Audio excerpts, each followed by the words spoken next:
Lewis's speech. I should have known when I saw the two of them sitting there together, what it would be. Tommy, this is our regular. Oh, I know. Yeah, I missed your part, but I got to hear about it.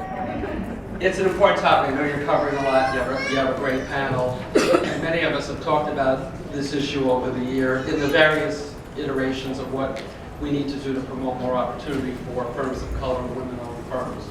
Let me just offer a couple of thoughts. And by no way is it a response to my friend, who is my friend.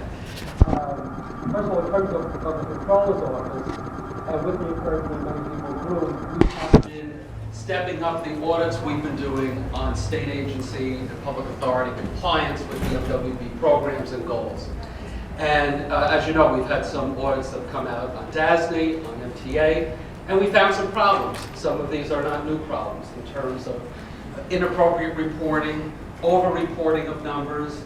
We're going to continue. We have an audit in the pipeline right now with the Authority Authority.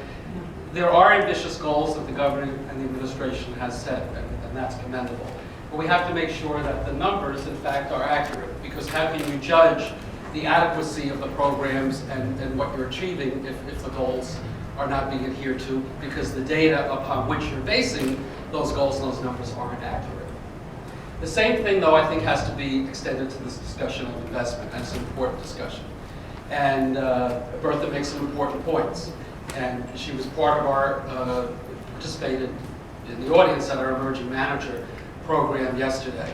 And I do want to say this with respect to Bertha, that first of all, anybody here in the state pension fund or the city pension fund?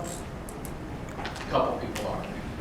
You always have to keep in mind when we talk about the investment money. For the state fund, we have 1 million New Yorkers who depend on the health and strength of that fund. So we always try to do, whenever we can, double bottom line investing, doing some good things. But our priority, especially in this tough climate, I don't have to tell you, the markets have been down.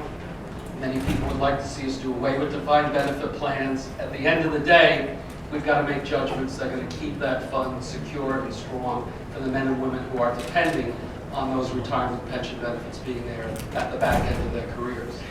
That being said, we have made a commitment to do more, because when I started as controller, one of the first things I heard, echoing some of what Bertha has just said, opportunities are not there for women and minority-owned asset firms to manage pension fund money.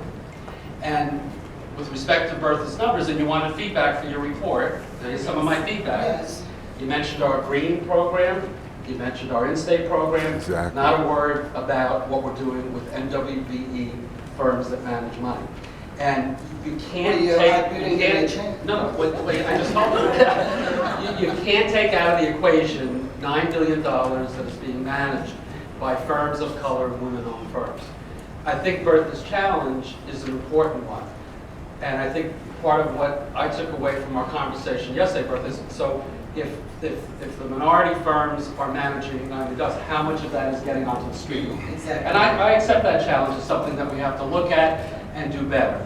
But I also have to, again, because data is important and numbers are important, we do small business lending. And we do have a program, again, it wasn't referenced in your document, and I hope you would add it, where we do lending for small businesses with the Business Development Corporation. The goal is a 25% lending to women and minority-owned firms. Last numbers I saw, they've exceeded that goal. So, some of the accounting, and this is where, you and I can, we can talk about it offline.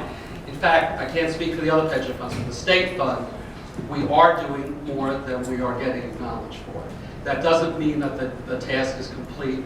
The purpose of our conference yesterday, where we had 500 investment managers, largely women and minority, there to hear how they can manage more of our money. We don't have a ceiling to the amount of money we want to put with new firms, firms of color, women-owned firms.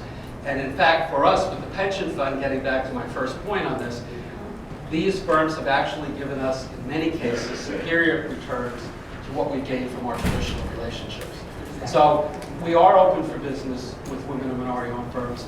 And some of that money, I can't say 100% of $9 billion, in fact, goes into real estate, the private equity, and yes, even hedge fund firms that are then making money that are firms of color, women-owned firms. give us an acknowledgement for what we're doing. Don't say we're not doing anything there, because that's just not true. Do we want to do more? Yes. Should we do more? Absolutely. Should we take up Bertha's challenge to say, not only have the financial services professionals, should they be making money on this, but also in the community, in the neighborhood, the small businesses that haven't had access to capital. The NYBDC program is part of the solution, but even at our table during lunch, Bertha and I, Captain Kennedy, were all talking, there are some other ideas out there that we are going to look at. So I accept the challenge. But the one thing I ask you is don't discount, we can't talk about our green programs and not acknowledge $9 billion in MWP firms. I got news for you. There are some women and minority-owned firms, New York firms, that are making money off the pension fund in good ways and empowering the class of minority financial professionals that weren't empowered before. I'm willing to do more, but don't take away from what we've done already. Well, you don't see the full report. This is just a synopsis. I got all of your numbers, all of your programs, and when we release it, you'll see all of it. It's all of a piece, and you are one of the good guys. I do admit, which is why you should just say yes, because I know you can do it. But you're right, data counts, and I do want feedback on this synopsis so that when we put out the larger report with all of the details and all of the data, we do cite your programs, we do cite your returns, and this is why we think going to the state controller and going to the city controller is a good way to do before we go to private. And I accept Bertha's challenge and keep pushing this program.